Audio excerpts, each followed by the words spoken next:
Don't know. They have been doing this forever. One of my favorite headlines by the New York Times is from 2014, when Israel fired a missile killing 5 people in a coffee shop in Gaza. And the headline came as, "Missile finds patrons at cafe." How did it find them? We don't know. What would have happened if it never found them? We have no idea. Or when the Wall Street Journal, just a few weeks ago in October, published this headlines: "Blast goes off at Orthodox Church in Gaza." Yes, there was a miracle blast that miraculously happened. You don't believe in miracles? Come on, it actually happened in a church. Miracles do happen. The Western media that has been lecturing us about the dangers of using religion and Holy Scripture to justify political actions and launching wars, those same people have no problem talking about the historical claims of the chosen people and their indisputable right in the promised land. Really, chosen people. Chosen by whom? Promised. Promised by whom? God? Your God? My God? Whose God? We don't know. It is funny how the West uses religion as it pleases. They ridicule and criticize brown people religions at will. Your religion is violent. Your religion is nonsense. Your religion is ridiculous, savage, primitive. You can't take political decisions just because your scripture tells you so. And yet, they openly talk about God choosing certain people to do whatever the hell they want. And this is where I get confused. If they really believe in this whole thing about chosen people, then why don't they just all convert to Judaism? If you believe that they are the chosen people, won't you feel left out? Won't you feel unchosen? I mean, the hypocrisy. We are the West. We are secular. We are liberal. We don't care about religion. But when it comes to Israel, suddenly it's biblical.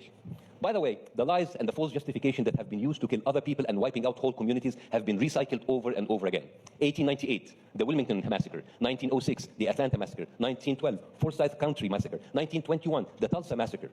1922, Perry, Florida. 1923, Rosewood, Florida. 1931, the Scottsboro Boys trial in Alabama. These were massacres against black people in America, and all of them started the same way. A rumor, an allegation that some black people raped or assaulted white women. That gave white Americans an excuse to kill, torture, lynch, and even burn down whole communities, displacing them, destroying their homes, hospitals, and schools. Collective punishment, gendered accusations, and displacement based on false rumors. Sounds familiar? They even still use the same kind of accusation whenever people speak against injustice. When some people tried to support the black community in their plight for justice and equality, they were called race traitors, self-hating whites, self-hating Americans. Same as we see today, when Jewish people stand up against Israeli war crimes, they are called self-hating Jews. And it doesn't matter how Jewish you are.